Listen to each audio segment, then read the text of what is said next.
Hello friends, welcome to channel eat the finest. இந்த channel எங்கள் அம்மா பண்ணுற ரெசிபிஸ் தான் நான் ஷேர் பண்ணிக்கிட்டு இருக்கேன். அந்த வரிசையில் நான் ஷேர் பண்ண போகிறது மேத்தி தேப்லா. மேத்தி தேப்லாங்கிறது ஒரு குஜராத்தி டிஷ்ஷுங்க. மேத்தி தேப்லான்னு தமிழில் சொல்லணும்னா வெந்தயக்கீரை சப்பாத்தி. இந்த மேத்தி தேப்லா ரெசிபி ஆரோக்கியமான சுவையான ரெசிபி. எப்படி பண்ணாங்கன்னு வீடியோக்குள்ளே பார்க்கலாம்.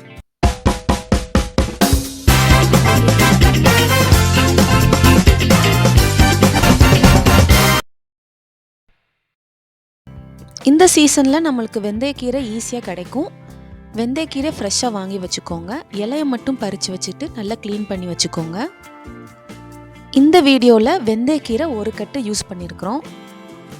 நல்லா பொடிசாக கட் பண்ணி வச்சுக்கோங்க. அப்புறம் கடாயில் 2 டேபிள் ஸ்பூன் எண்ணெயை ஊற்றி நம்ம நறுக்கி வச்சுருந்த வெந்தயக்கீரையை சேர்த்துட்டு நல்லா சுருங்க வதக்குங்க மீடியம் ஃப்ளேமில். இந்த மாதிரி நல்லா சுருங்கி வந்ததுக்கப்புறம் ஆஃப் பண்ணிடுங்க. இப்போ இதில் என்னென்ன பொருள் சேர்க்கணும்னு பார்த்துடலாம். ஒரு மிக்சிங் பவுல் எடுத்து அதில் சுருங்கின வெந்தயக்கீரை சேர்த்துட்டு அதுக்கு மேலே கோதுமை மாவு 1.5 கப் சேர்த்துக்கோங்க. கடலை மாவு 2 டேபிள் ஸ்பூன், வத்தல் பொடி 3/4 டீஸ்பூன், மஞ்சள் பொடி 1/2 டீஸ்பூன், பெருங்காயம் 1 சிட்டிகை,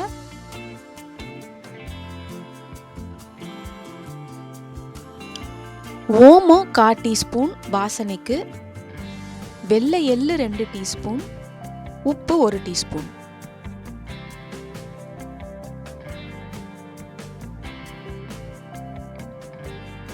இதெல்லாம் சேர்த்ததுக்கப்புறம் சைடில் வச்சுட்டு இங்கே ஒரு மிக்சி ஜார் எடுத்து 2 பச்சை மிளகாய் சேர்த்துக்கோங்க. சீரகம் 1 டீஸ்பூன், இஞ்சி 1/2 இன்ச்சு சேர்த்துட்டு கொஞ்சோண்டு தண்ணியை ஊற்றி நல்லா அரைச்சிக்கோங்க.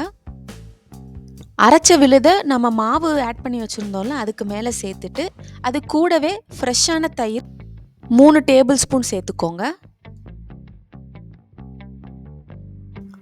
எண்ணெயில் வெந்தயக்கீரை வதக்கி இந்த மாவில் சேர்த்துருக்கோம். அதனால் உங்களுக்கு பிசைஞ்சு முடிஞ்சதுக்கப்புறம் உங்களுக்கு சாஃப்டாக தான் வரும், அதுக்கு டவுட்டே இல்லை. கொஞ்சம் கொஞ்சமாக தண்ணியை ஊற்றி மிக்ஸ் பண்ணிக்கோங்க. சப்பாத்தி மாவு பிசைவோம்ல அதே பக்கம் தான் இதுக்கும். கையில் பிசு பிசுன்னு ஒட்டாத மாதிரி நல்லா மாவு பிசைஞ்சு வச்சுக்கோங்க. உங்கள் விருப்பத்துக்கு தகுந்த மாதிரி உருண்டையை பிரித்து வச்சுக்கோங்க. எவ்வளோ மெலிசாக தேய்க்க முடியுமோ அவ்வளோ மெலிசாக தேய்ச்சிக்கோங்க. சாஃப்டாக இருந்தால் தான் இந்த மேத்தி தேப்பில் சுவையாக நல்லாயிருக்கும்.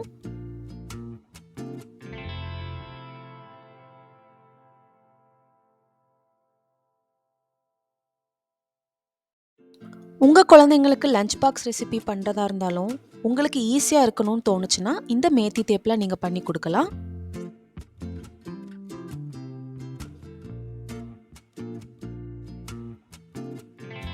மீடியம் ஃப்ளேமில் 2 சைடும் நல்லா பொன்னிறத்துக்கு வர மாதிரி சுட்டு எடுத்துக்கோங்க. நெய் இல்லைன்னா எண்ணெய் சேர்த்து சுட்டு எடுத்துக்கோங்க. நெய் யூஸ் பண்ணால் இன்னும் சுவையாக இருக்கும்.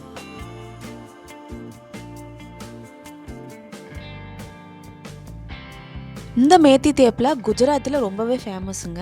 அங்கே டூர் போகணுன்னா வெளியில் ஏதாவது வக்கேஷன் போகிறாங்கன்னா இதை சுட்டு எடுத்துகிட்டு லஞ்ச் பாக்ஸ் ரெசிபி இல்லைனா டூர் ரெசிப்பியாக கூட அவங்க சுட்டு எடுத்துகிட்டு போயிடுவாங்க. இதை நம்ம வெறும் நார்மலாகவே சாப்பிடலாம், இதுக்கு சைட் டிஷ்ஷும் தேவையில்லை. இந்த மேத்தி தேப்பிலாக்கு சைட் டிஷ் வேணும்னா ரைத்தா நல்லா சூட்டபுளாக இருக்கும், இல்லைனா மாங்காய் ஊறுகாய் லெமன் ஊறுகாய் கூட நல்லாயிருக்கும்.